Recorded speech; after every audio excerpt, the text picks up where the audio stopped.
Learning markets with Manish में आज हम NISM series 16 commodity derivative certification examination का जो बुक है उसको सिंप्लीफाइड वे में समझने की कोशिश करेंगे। तो चलिए वीडियो को स्टार्ट करते हैं। ये पूरा सीरीज चैप्टर वाइज फॉर्म में होगा, जितने चैप्टर्स हैं उतने वीडियोस रहेंगे पार्ट बाई पार्ट में, और आप पूरे प्लेलिस्ट को देखिएगा तो एटलीस्ट इस बुक का ओवरव्यू आपको मिल जाएगा और आपको ये एग्जाम क्लियर करने में थोड़ा सा आसानी होगी। तो चलिए वीडियो को स्टार्ट करते हैं।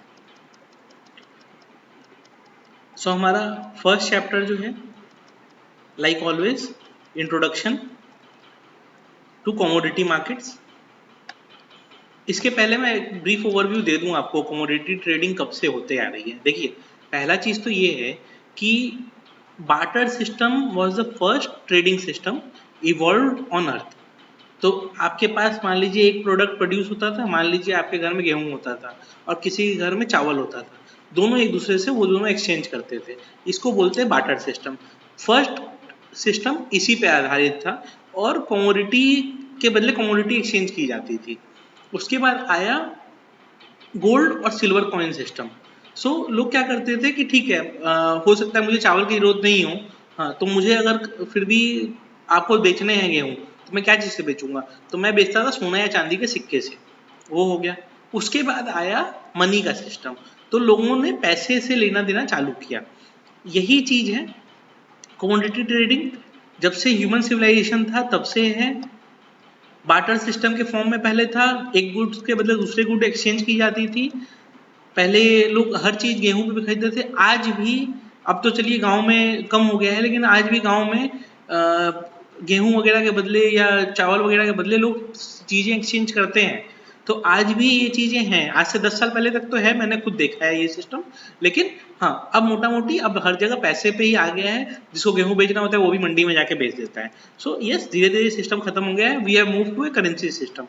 बीच में आई थी गोल्ड कॉइन और गोल्ड सिल्वर कॉइन्स के सिस्टम, बट आज के डेट में सिर्फ हमारा कमोडिटी का ही चल रहा है। अब यहाँ होता क्या है, कोई भी कमोडिटी ना स्पॉट मार्केट होता है जिसको मंडी अपने बोलते हैं, या से फॉर एग्जांपल अगर गोल्ड वगैरह है तो ज्वेलर की शॉप समझ लीजिए आप।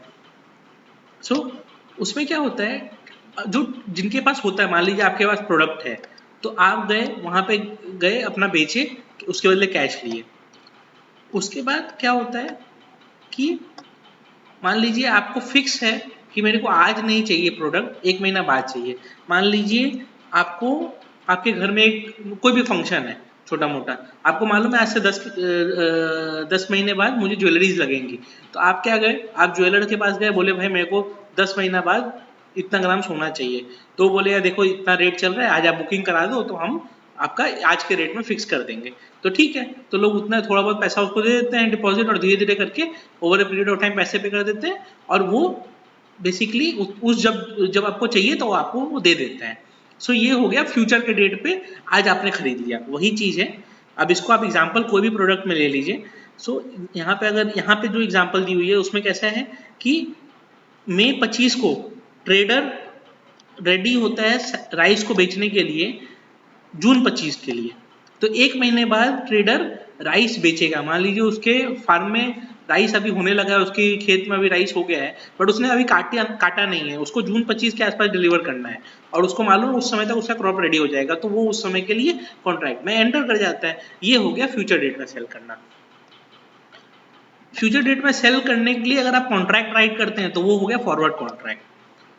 ठीक है, इसमें बायर और सेलर एग्री करते हैं फ्यूचर डेट पे एक प्रोडक्ट के एक्सचेंज का एट ए गिवन प्राइस, और जो भी सेलर रहता है उसका ऑब्लिगेशन होता है कि उस दिन उसको डिलीवर करें। अब कोई अगर मान लीजिए कॉन्ट्रैक्ट से पुल आउट कर लेता है, ठीक है, कि मान लीजिए मैंने पहले एग्री कर लिया था, अब मैं नहीं बेचना चाहूंगा, तो क्या होता है बेसिकली डिस्प्यूट अराइज होती है। यही डिस्प्यूट वगैरह अराइज करने के कारण ना कमोडिटी की प्लेटफॉर्म एक तैयार की गई है, और वहां पे बायर्स और सेलर्स एक दूसरे से इंटरेक्ट करते हैं विदाउट नोइंग ईच अदर, और वहां पे चाहते हैं कि सेलर डिफॉल्ट ना हो।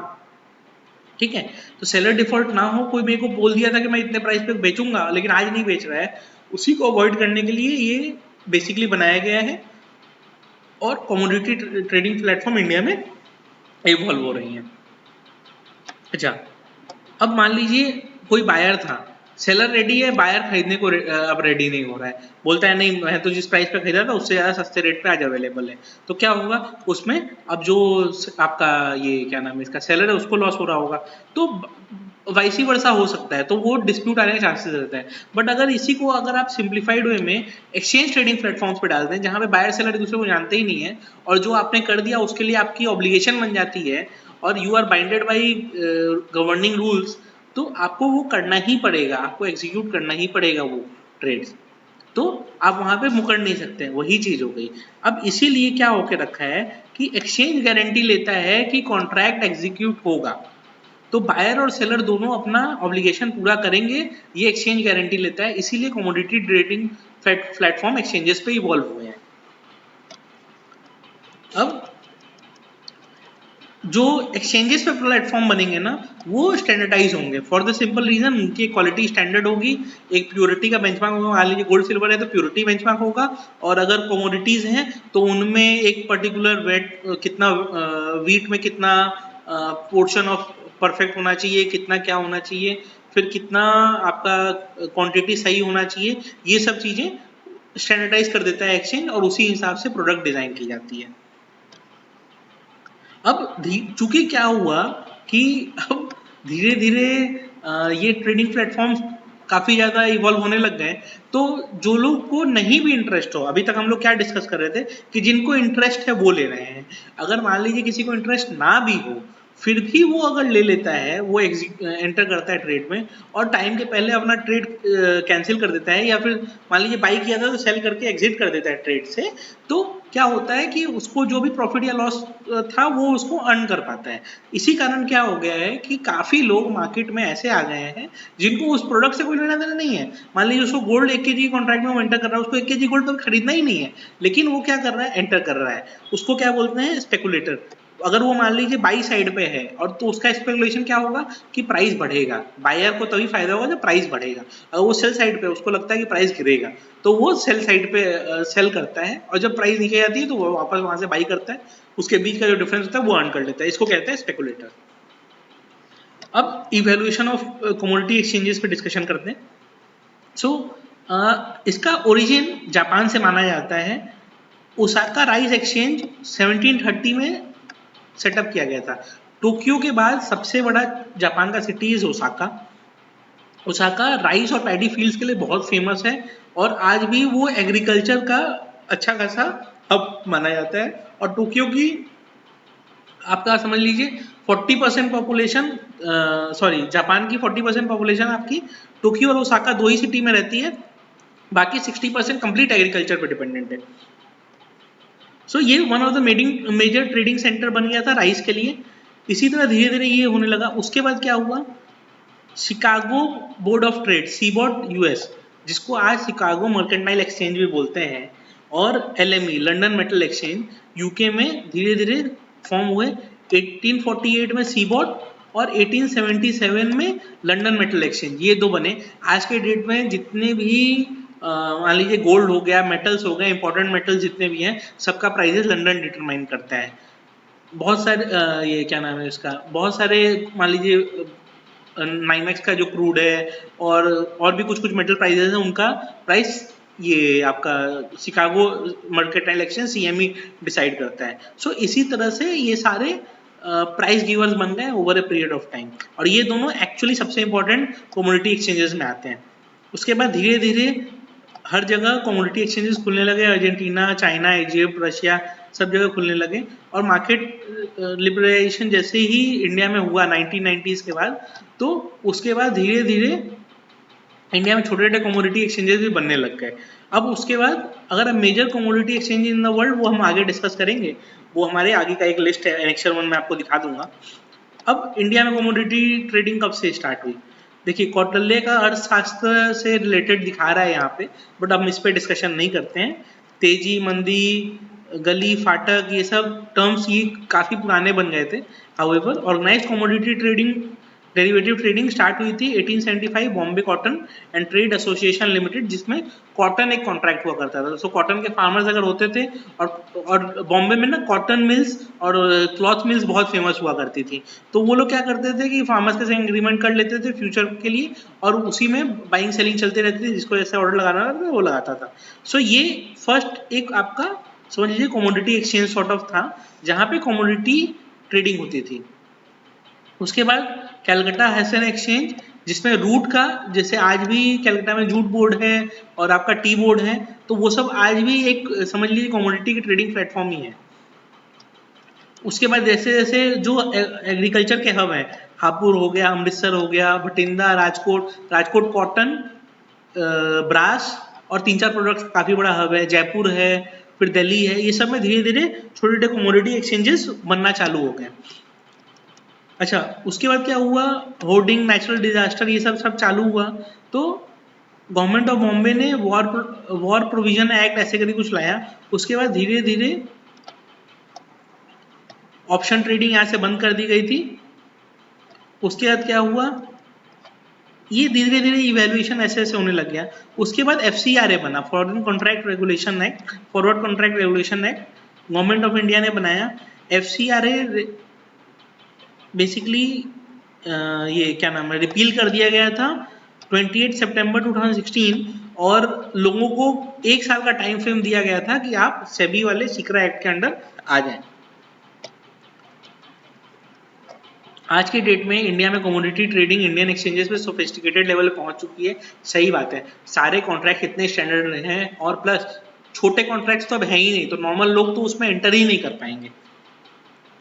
आज से 1-1.5 साल पहले तक 4-5 हज़ार 10 हज़ार वाले लोग भी कमोडिटी में ट्रेड कर सकते थे, बट गोइंग फॉरवर्ड जैसे जैसे चीज़ें सब स्टैंडर्डाइज होते गई, सेबी ने बहुत स्ट्रिक्ट कर दिए नॉर्म्स। आज के डेट में छोटे कॉन्ट्रैक्ट्स हैं ही नहीं, अच्छा खासा पैसा चाहिए होता है कमोडिटी में बेसिक ट्रेड लेने के लिए भी। अब यहाँ पे ग्लोबली जितने एक्सचेंज ट्रेडेड कमोडिटीज़ हैं, वो आज के डेट में इंडिया में भी ट्रेड होने लगे हैं, और institutional investors, hedge fund, sovereign wealth fund and retail investor सब के सब इसमें धीरे धीरे इंटरेस्ट लेने लगे हैं। अब इंडिया में स्पॉट ट्रेडिंग भी है, डेरिवेटिव ट्रेडिंग भी है। स्पॉट ट्रेडिंग बेसिकली कैसा हो गया, जूट बोर्ड से आपने खरीद लिया, टी बोर्ड से आपने खरीद लिया, आपने गोल्ड के स्पॉट मार्केट से खरीद लिया, वो हो गई स्पॉट ट्रेडिंग। और डेरिवेटिव ट्रेडिंग कैसी होगी, जो एक्सचेंज ट्रेडेड प्रोडक्ट्स होंगे, जो कि इंडिया में अराउंड 100 के आसपास अप्रूव प्रोडक्ट है, जिसमें 22-23 में ट्रेडिंग होती है, तो वो हो गया आपका डेरिवेटिव ट्रेडिंग के अंडर। अब सॉफ्ट कमोडिटी कैसे हो गई, corn, wheat, cocoa, sugar, soybean, basically agricultural product जो पेरिशेबल होते हैं, जल्दी खत्म हो जाते हैं। और हार्ड कमोडिटी कैसे हो गई, जैसे crude, gold, silver, aluminium, zinc, ये सब हार्ड कमोडिटी हो गई, जो कि over a period of time जल्दी एक्सपायर नहीं होती है। अब स्पॉट मार्केट वो होता है जहां पे आप पैसे लेके जाइए, खरीद के ले आइए, ये होता है स्पॉट मार्केट। और रेडी डिलीवरी कॉन्ट्रैक्ट, बेसिकली क्या हुआ, आप गए, आपने बिल कटवाया, आपने सामान लिया, आप चले आए, वो हो गया स्पॉट मार्केट। इंडिया में हर चीज का एक स्पॉट मार्केट है। आप किसी भी सिटी से हों, आप कैलकाटा के हों, आप दिल्ली के हों, आप बॉम्बे के हों, हर चीज का आप ध्यान रखिएगा, एक पर्टिकुलर एरिया होता होगा। कैलकाटा में बड़ा बाजार में आपको मान लीजिए एक एक चीज की गली मिलती है, मिंट की भी गली है जहाँ पे सिर्फ मिंट मिलता है, ये आपका एक मसाला गली है जिसमें सिर्फ मसाला मिलता है। तो इस तरीके से कैलकाटा में भी आपको बड़ा बाजार में एक एक सेग्रीगेशन मिल जाएगा। इसी तरह आपको बॉम्बे में क्रोफर्ड मार्केट जाएंगे सिर्फ इलेक्ट्रॉनिक्स मिलेगा, दिल्ली में चांदनी चौक जाएंगे सिर्फ कपड़े मिलेंगे, वहाँ इलेक्ट्रॉनिक्स भी काफ़ी मिलते हैं। फिर इसी तरह से सबका एक एरिया बना हुआ है। सो उसी तरह से एरिया बने हुए हैं, डिवाइडेड है, और वो फिजिकल स्पॉट मार्केट आप समझ लीजिए नॉर्मल कोर्स में उसको समझाया जाता है। उसके बाद electronic spot exchange, spot commodity exchange. India में आज के डेट में इलेक्ट्रॉनिक वाले तो देखिए अभी स्पॉट वाले तो है नहीं, धीरे धीरे प्लान्स है गवर्नमेंट का स्पॉट एक्सचेंजेस स्टैब्लिश करने का, और एक गोल्ड स्पॉट एक्सचेंज ये लोगों ने गिफ्ट सिटी में प्लान भी किया है। अहमदाबाद की जो गिफ्ट सिटी है, जो मोदी जी का ड्रीम प्रोजेक्ट था, उसमें इन लोगों ने एक गोल्ड का स्पॉट एक्सचेंज भी प्लान कर लिया है। धीरे धीरे वो आ जाएगा तो फिर एनर्जी के भी 1-2 हो सकता है ट्रेडिंग प्लेटफॉर्म स्पॉट वाले आएंगे, सो आने दीजिए।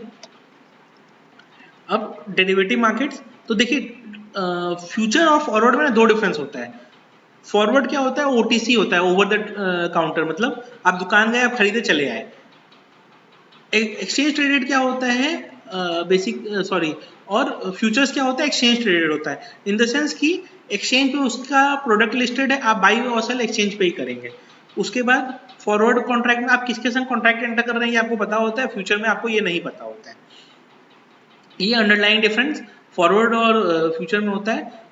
फॉरवर्ड में एक और चीज होता है कि इसके जो कॉन्ट्रैक्ट स्पेसिफिकेशंस होते हैं ना वो कस्टमाइज किए जा सकते हैं, बट एक्सचेंज के स्टैंडर्ड होते हैं, मतलब वो आपके बोलने से एक्सचेंज अपना प्रोडक्ट चेंज नहीं करेगा। अब रिस्क रिडक्शन, सो जो भी बेसिकली इसको यूज क्यों किया जाता है, तो मान लीजिए अगर आप एक कॉटन के मैन्युफैक्चरर है, प्रोड्यूसर है सॉरी, सो आपको मालूम है आपके फार्म में कितना कॉटन आने वाला है, राइट।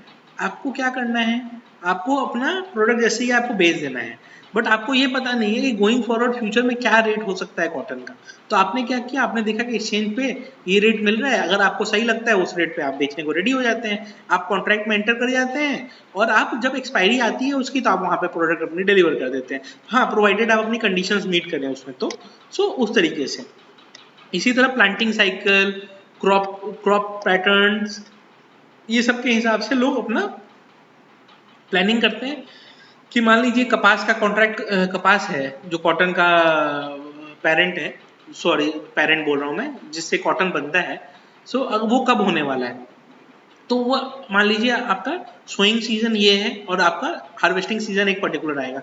आपने क्या किया, आपने डिसाइड किया हार्वेस्टिंग सीजन के टाइम का कॉन्ट्रैक्ट में मैं बेच देता हूँ, तो हार्वेस्टिंग सीजन का टाइम आया, आपने हार्वेस्ट किया, आपने वहां डिलीवर कर दिया, तो ये चीज है।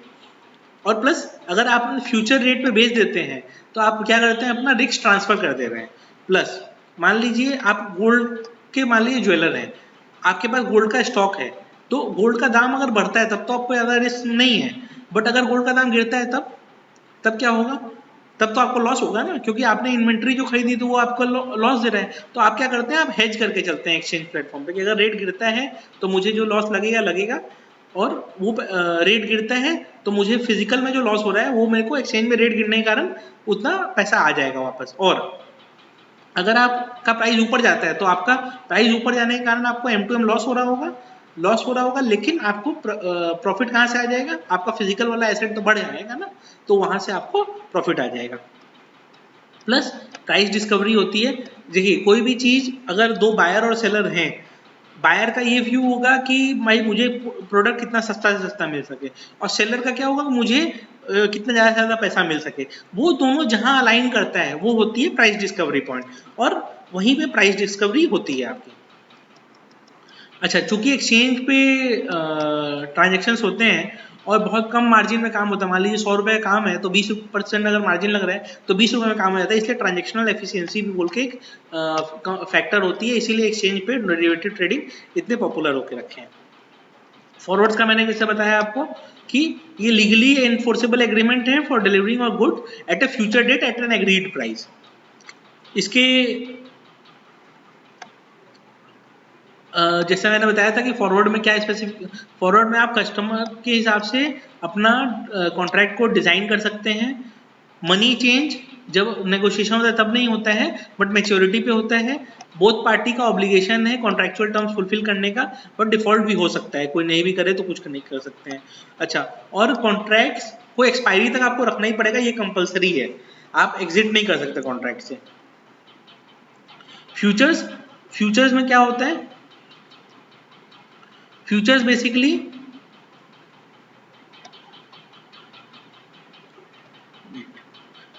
फ्यूचर्स बेसिकली क्या हो गया, स्टैंडर्डाइज प्रोडक्ट्स होते हैं। इसमें आपके पास ऐसा ऑब्लिगेशन नहीं होता कि आपको एक्सपायरी तक होल्ड ही करना है, आप चाहें तो बीच में भी एग्जिट कर सकते हैं। और जो कॉन्ट्रैक्ट स्पेसिफिकेशन होता है वो स्टैंडर्डाइज फॉर्म में रहेगा, आपके बायर और सेलर के बीच में नेगोशिएशन उस चीज को लेकर नहीं होगा। ऑप्शंस, देखिए ऑप्शन एक डेरिवेटिव प्रोडक्ट है, बेसिकली प्राइस रिस्क को मैनेज करने के लिए होता है ये। और कॉल और पुट ऑप्शन दो चीजें होती हैं, ऑप्शंस के ऊपर मेरी एक डेडिकेटेड वीडियो उसको देखिएगा, प्लस इसमें भी हम ना आगे इसको डिटेल में डिस्कस करेंगे, चैप्टर 3 या 4 में ऑप्शंस के ऊपर डिटेल में भी हम डिस्कशन करेंगे। सो बेसिकली कॉल ऑप्शन क्या होता है कि मान लीजिए आपका गोल्ड आज चल रहा है 45,000 पे और आपको लगता है कि एक महीने बाद 46,000 हो सकता है, तो आपने क्या किया 46,000 का ऑप्शन खरीद लिया। उसको मान लीजिए आपको खरीदने में 80-90 रुपये प्रीमियम लगे, तो 80-90 रुपये जो प्रीमियम लगे आपके, जैसे जैसे प्राइस 46,000 के आसपास जाएगा आपका 80 रुपीज़ बढ़ना चालू हो जाएगा, और जैसे ही 46,000 ये क्रॉस करता है तो आपका ऑप्शन का प्राइस और इंक्रीज हो जाएगा और उस तरह से आपका डायरेक्शनल प्रॉफिट आना चालू हो जाएगा। सो ऑप्शन एक अगेन ट्रेडिंग प्रोडक्ट है, ये मैंने कॉल बताया। इसी तरह पुट होता है, अगर मान लीजिए आप 45,000 पे आज गोल्ड चल रहा है और आपको लगता है कि नहीं कल 44,000 हो जाएगा, तो आपने 44,000 का पुट ऑप्शन खरीद लिया, और पुट ऑप्शन जब खरीदा आपने, अगर गोल्ड के प्राइस 44,000 के आसपास जाता है तो आपके ऑप्शन का प्राइस बढ़ते रहेगा, और जैसे जैसे 44 के नीचे जितना जाएगा उतना आपका ऑप्शन का प्राइस बढ़ते जाएगा। तो ये थोड़ा सा ध्यान रखिएगा। और एक चीज और है, ऑप्शन पे हम डिटेल में डिस्कशन करेंगे, प्लस ऑप्शन की मेरी एक डेडिकेटेड वीडियो भी है, आप चाहें तो बेसिक ऑफ ऑप्शन वहां से भी देख सकते हैं। उसमें क्या ऑप्शन में क्या क्या टर्मिनोलॉजीज होती हैं, क्या इन द मनी होता है, क्या एट द मनी होता है, डिटेल में बताया। प्लस चैप्टर 3-4 में भी हम उसको डिस्कस करेंगे ब्रीफ में, और चाहे तो आप डेडिकेटेड वीडियो भी देख सकते हैं। और इसी तरह ऑप्शन, ये तो मैंने बाई पर्सपेक्टिव से बताया, इसी तरह सेल्फ पर्सपेक्टिव से होता है, बट आगे हम डिटेल में इसको डिस्कस करेंगे। अब अगेन स्वैप्स तो देखिए जनरली कमोडिटी में अभी नहीं होता है, स्वैप्स में हम डिस्कशन नहीं करेंगे क्योंकि कमोडिटी में स्वैप नहीं है। अब major commodities traded in derivative exchanges in India. So पहले तो देख लीजिए सबसे बड़े बड़े एक्सचेंजेस कौन से हैं। कमोडिटी का सबसे बड़ा एक्सचेंज है MCX, 90% के प्लस इनका मार्केट शेयर है। सो ये वर्चुअल मोनोपोली है। NCDX इसका 4 से 5% मार्केट शेयर है, ICX लेस देन 1% है, NSE इसका लेस देन 1% मार्केट शेयर है, BSE इसका 2 से 3% मार्केट शेयर है। अब आप कहेंगे सर NSE तो काफी बड़ा है, लेकिन वो इक्विटी में बड़ा है, कमोडिटी में बड़ा नहीं है। कमोडिटी में 90% प्लस मार्केट शेयर MCX का है, और इंडिया में कमोडिटी ट्रेडिंग मतलब MCX समझा जाता है। हर प्रोडक्ट इनके ही है, गोल्ड, सिल्वर, फिर उसके बाद आपका एल्युमिनियम, जिंक, क्रूड, मैक्सिमम जो भी अच्छे ट्रेडेड प्रोडक्ट, नेचुरल गैस, सब इनके पास ही है। NCDX के पास क्या है, चना, ज्वार, शुगर, और वो अच्छा खासा ट्रेडिंग होता है देखिए। बट एग्री ट्रेडिंग उतना ज्यादा ट्रेडिंग नहीं होती है, और उनके कॉन्ट्रैक्ट साइज भी छोटे होते हैं। गोल्ड का एक कॉन्ट्रैक्ट ही होता है 50 लाख रुपए का, मेरा चना का एक कॉन्ट्रैक्ट होगा 3-3.5 लाख रुपए का, तो इसलिए उसकी ट्रेडिंग साइज आपको कम दिखती है। लार्जर चंक MCX के पास है। 4 कैटेगरी में डिवाइडेड है, Boolean, metal, energy, agriculture. Boolean में क्या क्या है, gold, silver, diamond. Diamond trade होता है ICX पे, हाउएवर इसमें लिक्विडिटी काफी कम है, गोल्ड और सिल्वर पे लिक्विडिटी ज्यादा है। मेटल में क्या क्या ट्रेड होता है, aluminium, brass, copper, zinc, lead, steel ICX पे ट्रेड होता है, बाकी सारे MCX पे ट्रेड होते हैं। ब्रास में भी लिक्विडिटी कम है। क्रूड ऑयल और नेचुरल गैस MCX पे ट्रेड होता है। एग्रीकल्चर में बार्ली, चना, मेज, वीट, ग्वार गम, ग्वार सीड, इसबगुल सीड, पेपर, सब कुछ है। इसमें कॉटन, मेंथा ऑयल और क्रूड पाम ऑयल, ये 3 MCX पे ज्यादा होता है, बाकी सब है NCDX के पास। सो आप समझिए कि एग्री का मैक्सिमम वॉल्यूम होता है NCDX के पास। अच्छा, ये लिस्ट भी ना सही बता रहा हूँ, इंडिकेटिव है, time to time exchanges product add और सब्ट्रैक्ट करते रहते हैं। अच्छा, पार्टिसिपेंट्स कौन कौन से हैं, हेजर्स कौन कौन हो गए, जो बेसिकली जिनके पास एक्चुअल प्रोडक्ट है वो हेज करना चाहते हैं, इन द सेंस कि आप ज्वेलर हैं और आप अगर मान लीजिए गोल्ड खरीदते हैं, ठीक है, तो आपको डर क्या है कि अगर आप प्राइस ऊपर जाती है तब तो कोई दिक्कत नहीं है, आप बेच देंगे हाई प्राइस पे, प्रॉफिट ले लेंगे। बट अगर प्राइस नीचे आती है तब क्या करेंगे आप, तो आपका लॉस होगा ना। तो आप क्या करते हैं, उसको हेज करने की कोशिश करते हैं। तो आपने एक पोजीशन लिया एक्सचेंज पे और उसके हिसाब से अपना प्राइस हेज किया। इसी तरह आप एक्सपोर्टर हैं, आप मान लीजिए स्टील एक्सपोर्ट करते हैं, तो अगर स्टील का प्राइस आप आज जिस प्राइस पे आपने बेचा है, आप एक्सपोर्ट 6 महीने बाद करने वाले हैं, उस समय अगर प्राइस बढ़ गया तो आप उस हिसाब से हेज करके चलते हैं। फार्मर्स, जैसा सीधा मैंने बताया आपको कि आप खरीद रहे हैं आज, ठीक है, आपको लेकिन जरूरत 6 महीने बाद है, तो आप क्या करते हैं 6 महीने बाद के ही कॉन्ट्रैक्ट में एग्जीक्यूट कर लेते हैं। तो फार्मर्स के लिए वो चीज हो गई। मर्केंटाइजर्स बेसिकली जिस दिन आप खरीद रहे हैं और जिस दिन आप बेच रहे हैं उसके बीच में प्राइस डिफरेंस हो सकता है, उसको आप हेज करने के लिए एक्सचेंज में पोजीशन लेते हैं। फूड प्रोसेसर्स, मान लीजिए मैं पार्ले हूँ और मुझे पार्ले जी बिस्किट बनाने के लिए व्हीट की जरूरत है, तो अब मैं एक एक फार्मर को खोज खोज के व्हीट खरीदूँ, ऐसा तो होगा नहीं। मैंने क्या किया, एक्सचेंज में जो भी सेल करने को रेडी है मैंने वहाँ बाई ऑर्डर लगा दिए, जितने लोगों को बेचना है बेचते जाओ, मैं खरीदते जाऊँगा, मंडी से मैं उठवा लूंगा, अपने फैक्ट्रीज में बेच दूंगा। वो हो गया फूड प्रोसेसर। एक्सपोर्टर्स, मैंने यहाँ से खरीदा, जाके बाहर के मार्केट में बेच दिया, मुझे यहाँ पे एक एक आदमी से खरीदने का झमेला नहीं लिया, मुझे एक्सचेंज मैकेनिज्म से लेना, मैं ले लूंगा। इंपोर्टर्स, मान लीजिए आप कुछ सामान इंपोर्ट करते हैं और आपको मालूम है प्राइस वेरिएशन हो सकता है, तो आप क्या करते हैं, हेजिंग पोजीशन ले लेते हैं एक्सचेंज में और उसके हिसाब से आप सामान खरीद लेते हैं। स्पेकुलेटर्स, सो स्पेकुलेटर्स कौन हो गए, जिनको कोई मतलब नहीं है कि कोई सी प्रोडक्ट का प्राइस बढ़े या घटे, उनको उससे कोई लेना देना नहीं है, उससे उनको कोई डायरेक्ट इम्पैक्ट नहीं है, बट उनको सीधा प्रॉफिट चाहिए, तो वो प्रॉफिट लेने के लिए चले आते हैं, वो हो गए स्पेकुलेटर्स। डे ट्रेडर्स क्या हो गए, उनको लगता है आज शाम तक गोल्ड का प्राइस बढ़ जाएगा, तो वो बाई करते हैं गोल्ड, शाम को बेच देते हैं। अगर प्राइस बढ़ गया तो उनको प्रॉफिट आएगी, नहीं बढ़ा तो उनको लॉस आएगा। पोजिशनल ट्रेडर्स, मान लीजिए आपको लगता है कि एक वीक के अंदर तो गोल्ड का प्राइस रिबाउंड करना चाहिए, तो आपने बाई कर लिया, अब बाई करके आपका कॉन्ट्रैक्ट वैसे ही चल रहा है, आप धीरे धीरे धीरे धीरे धीरे धीरे आपका प्राइस जैसे जैसे बढ़ रहा है आपको प्रॉफिट आ रहा है, अगर कम होता है तो आपको लॉस आएगा। ऐसा हो सकता है ना, किसी एक दिन आपका प्राइस आपके डायरेक्शन में नहीं गया बट बाकी 4 दिन गया, तो एक दिन लॉस आएगा, 4 दिन प्रॉफिट आएगा, उस तरीके का positional trader. Market maker, market maker कौन हो गया, जो बेसिकली प्रोडक्ट में लिक्विडिटी प्रोवाइड करता है। से फॉर एग्जाम्पल गोल्ड का कॉन्ट्रैक्ट है, जिस दिन कॉन्ट्रैक्ट पहला दिन आएगा तो उस दिन तो उसमें कोई बायर सेलर है नहीं, बायर तो फिर भी इंटरेस्टेड हो जाएंगे, बेचने कौन आएगा, तो जो बेचने आता है वो हो गया मार्केट मेकर। उसने क्या किया, ऑर्डर क्रिएट किया, उसने सेल साइड में ऑर्डर लगाया, कोई बाई साइड में ऑर्डर लगा और वो मार्केट मेकिंग स्टार्ट हो गई। तो इस तरीके से कोई भी नया प्रोडक्ट जब आता है तो लोग market makers, exchanges market makers के पास जाते हैं, इंडिया में जो 8-10 बड़े ब्रोकर्स हैं उनके पास जाते हैं, उसमें से 2-3 एग्री करते हैं और उसके बाद धीरे धीरे मार्केट मेकिंग स्टार्ट हो जाती है।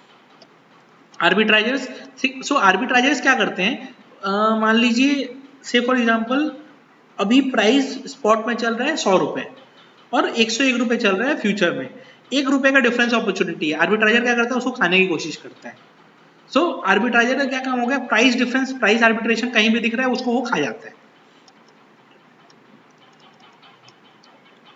अब commodity trading versus other financial asset.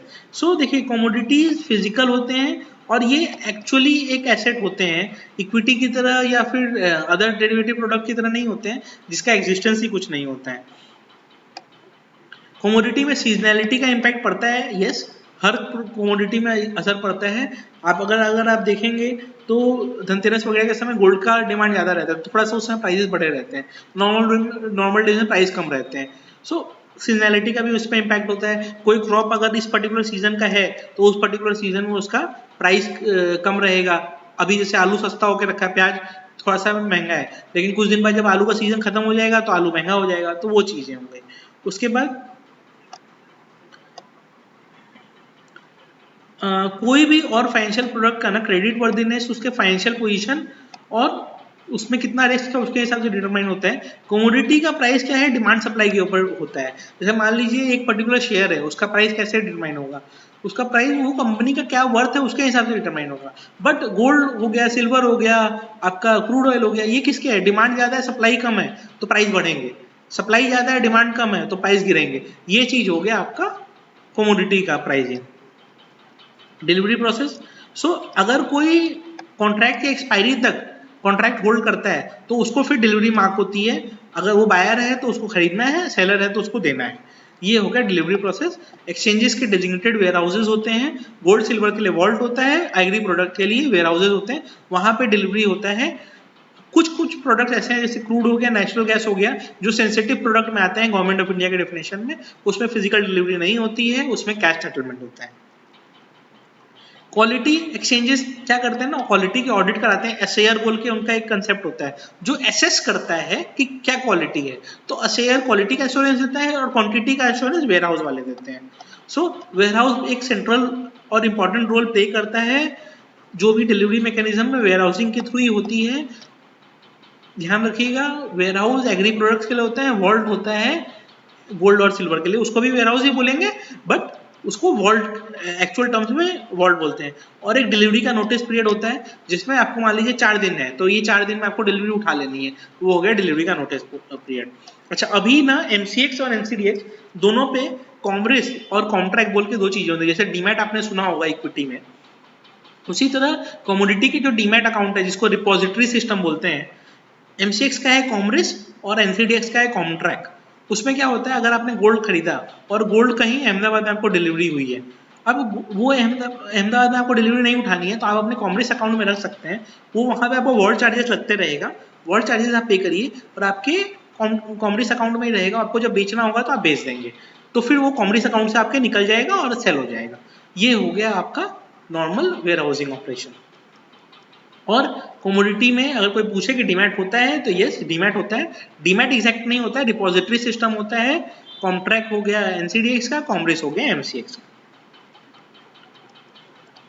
अब इकोसिस्टम में कौन कौन है, तो वेयर हाउस ऑपरेटर्स हैं, इनके यहीं प्रोडक्ट रहने वाली हैं, ट्रांसपोर्ट कंपनीज हैं जो सामान वहां पहुंचाएंगी, क्वालिटी टेस्टिंग जो मैंने असेयर आपको बताया, वो क्या करते हैं, एसेस करते हैं कि क्या प्राइस क्या क्वालिटी इसकी है। ब्रोकर, देखिए ब्रोकर ही सबसे ज्यादा इंपॉर्टेंट रोल प्ले करते हैं इंडिया में, कोई भी एक्सचेंज में ट्रेडिंग ब्रोकर के बिना नहीं हो सकती है, सो ब्रोकर सबसे ज्यादा इंपॉर्टेंट रोल प्ले करते हैं। उसके बाद एक्सचेंज जो प्लेटफॉर्म प्रोवाइड करता है ट्रेडिंग के लिए, बैंक जिसके थ्रू पैसे एक्सचेंज होते हैं, डिपॉजिटरी जो मैंने आपको जैसा बताया कि डिपॉजिटरी इन द सेंस यहाँ पे कॉन्ट्रैक्ट ये हो गया। ई रजिस्ट्री जो आपके वेयर हाउस वगैरह से आपको रिसिप्ट मिलता है उसको रजिस्ट्री करनी पड़ती है और उसी वेयर हाउस रिसिप्ट के बेसिस पे आप ट्रेड कर पाते हैं। अब रिपोजिटरी सॉरी रजिस्ट्री हो गया तो उसमें क्या हो गया, identity of the original depositor मिल जाएगा, क्या वेयर हाउस का चार्ज है वो लग जाएगा आपका, कंसोलिडेशन स्प्लिटिंग ऑफ डिलीवरी, ठीक है। उसके बाद आपको कहाँ कहाँ रखा हुआ है सामान वो डिटेल मिलेगा आपको, फिर क्वालिटी रिलेटेड इंफॉर्मेशन आपको मिल जाएगा, facilitate consolidation of data relating to availability of commodity in the market। so basically e registry mechanism से क्या होता है, आपके कितने प्रोडक्ट्स अवेलेबल हैं उसका भी पता चलता है। अब कमोडिटी मार्केट में इंडिसेस, देखिए अभी तक इंडिया में इंडिसेस कम थे, हाउएवर अब एमसीएक्स ने एक कंपोजिट इंडेक्स लॉन्च किया है, एक उनका बुलडेक्स करके है जिसमें बुलियन गोल्ड और सिल्वर है, एक उनका मेटल डेक्स है जिसमें मेटल के सारे इंडेक्सेस हैं। यहाँ पे वो डिटेल्स अभी अवेलेबल नहीं है बिकॉज ये बुक काफी पुरानी है, सितंबर 19 का बुक है, उसके बाद एनआईएसएम ने बुक अपडेट नहीं किया है। हाउएवर जान के रखिए एमसीएक्स में बुलडेक्स है और आपका मेटल डेक्स है, कंपोजिट इंडेक्स भी है और ऑलमोस्ट हर प्रोडक्ट का भी एक उनका सेपरेट इंडेक्स है। एनसीडीएक्स में धनिया का इंडेक्स है, एग्री इंडेक्स है, तो उनके पास भी अच्छे अच्छे इंडेक्सेस हैं। कमोडिटी के प्राइसेस कौन डिटरमाइन करता है, डिमांड सप्लाई मैकेनिज्म, जो कोई बाई करता है कोई सेल करता है उसके हिसाब से आपका प्राइस डिटरमाइन होता है। सीजनैलिटी, यस सीजन के ऊपर जो सीजन है, मान लीजिए अभी आलू का सीजन है तो अभी आलू सस्ता है, गोइंग फॉरवर्ड आलू महंगा हो जाएगा, क्यों, क्योंकि आलू का सीजन खत्म हो जाएगा, हार्वेस्टिंग सीजन खत्म हो जाए तो उसी तरह सीजन का इम्पैक्ट पड़ता है। गोल्ड और सिल्वर धनतेरस के समय ज्यादा डिमांड में रहता है तो उसके कारण उस समय उसकी प्राइसेस बढ़ी रहेगी। प्लस न्यूज, अभी जैसे कुछ दिन पहले न्यूज आया कि मिडिल ईस्ट वाले बोलते हैं कि हम ऑयल प्रोडक्शन नहीं बढ़ाएंगे, तो क्रूड ऑयल का प्राइसेस बढ़ गया, क्यों, क्योंकि भाई वो ज्यादा प्रोड्यूस ही नहीं करेंगे तो आपके सप्लाई कम रहेगी तो प्राइस ज्यादा हो जाएगा। जियोपॉलिटिकल, जब कोरोना वायरस वगैरह आया बहुत सारी जगह चीजें दिक्कत आने लगी, ठीक है, तो क्या हुआ, गोल्ड का प्राइस अचानक से शूट अप कर गया। क्यों शूट अप कर गया, क्यों, क्योंकि लोगों के पास पैसे इक्विटी में रखने का हिम्मत नहीं था, उन्होंने वहां कर दिया। कोई भी ग्लोबल बैंक डिफॉल्ट करता है, अगर करेंसी मार्केट पूरा फ्लक्चुएट करने लगता है तो लोग पैसे क्या करते हैं, सेफ एसेट जैसे गोल्ड सिल्वर हो गया उसमें पार्क कर देते हैं कि भाई वहीं पे रहने दो उसको पैसे को। मैक्रो इकोनॉमिक कंडीशन, जो कोरोना का समय आया था तो मैक्रो इकोनॉमिक्स खराब हो चुके थे, कुछ काम हो नहीं रहा था, ग्रोथ आ नहीं रहा था, तो क्या हुआ, लोगों ने गोल्ड में पैसे लगा दिए, उसके कारण क्या हुआ, गोल्ड का प्राइस शूट अप कर गया। क्रूड का प्राइसेस नेगेटिव चला गया था क्योंकि क्रूड की डिमांड ही नहीं थी, कोई दुनिया में ट्रांसपोर्टेशन ही नहीं रहा था, कोई चल ही नहीं रहा था, तो क्रूड के प्राइसेस नेगेटिव तक चले गए थे। करेंसी के मूवमेंट के ऊपर भी प्राइसेस डिटरमाइन करते हैं। देखिए मैक्सिमम ग्लोबल कमोडिटीज यूएसडी में ट्रेड होती है। अब यूएसडी अगर फ्लक्चुएट करता है तो हमारे यहाँ भी प्राइसेस फ्लक्चुएट करेगा, क्योंकि अगर यूएसडी आईएनआर का रेट फ्लक्चुएट होगा तो इंडिया में प्रोडक्ट की लैंडिंग कॉस्ट पे इंपैक्ट आएगा, प्रोडक्ट की लैंडिंग कॉस्ट पे इंपैक्ट आएगा तो उसके कारण हमारे यहाँ प्राइसेस चेंज हो जाएंगे। इंटरेस्ट रेट, देखिए interest rate cost of carry का सबसे बड़ा फैक्टर है। सो मान लीजिए आपने गोल्ड खरीद लिया 1,00,000 का, अगर आप वो 1,00,000 रुपए एफडी में रख देते तो आपको कितने रुपए आते हैं? अगर 4% भी पकड़े हैं एफडी का रेट, 5% तो मिल जाता है, चलिए 5% पकड़ते हैं तो 1,05,000 हो जाएगा 1 साल के बाद। तो गोल्ड का प्राइस कम से कम 1,05,000 होना चाहिए, तब आप एटलीस्ट एफडी के पार आ पाए हैं। इसलिए इंटरेस्ट रेट भी एक बहुत बड़ा फैक्टर है। अगर इंटरेस्ट रेट जितना पैसा भी नहीं आ पा रहा है प्राइस से, तो लोग उस प्रोडक्ट को डंप करेंगे, उस प्रोडक्ट को रखेंगे ही नहीं। अदर फैक्टर्स में इन्वेंट्री लेवल आ गया, गवर्नमेंट का रूल आ गया, जैसे गवर्नमेंट ने अभी बोला कि हम ये कस्टम ड्यूटी कम करेंगे गोल्ड पे, तो गोल्ड 1,000 रुपए सीधा गिर गया था, तो वो चीज़ है। तो ये हो गया हमारा फर्स्ट चैप्टर। कुछ क्वेश्चन से देख लेते हैं। In dash system goods were exchange, तो answer barter system. So answer इसमें दिया हुआ है, ये बुक मैं लिंक में डाल दूंगा, आप देख लीजिएगा, ये बुक आप रेफर कर सकते हैं और बाकी चैप्टर्स में भी यही बुक रेफर करना है। अब जो हम इंपॉर्टेंट एक्सचेंजेस की बात कर रहे थे, इसमें Chicago Mercantile exchange CME group सबसे पॉपुलर है, फिर ICE inter continental exchange, MCX India का, लंदन मेटल एक्सचेंज लंदन का, एमसीएक्स वर्ल्ड का 7th लार्जेस्ट कमोडिटी एक्सचेंज है, तो ये ध्यान रखिएगा। अब ये सोइंग और हार्वेस्टिंग सीजन है इंपॉर्टेंट प्रोडक्ट्स का, इसके ऊपर भी कभी कभी क्वेश्चंस आ सकते हैं, तो ये ध्यान रखिएगा। इसको आप देख लीजिएगा, इस पर पढ़ाने का कुछ नहीं है, आप इसको याद कर लीजिएगा। अब जो नेक्स्ट चैप्टर है वो हम नेक्स्ट वीडियो में डिस्कस करेंगे।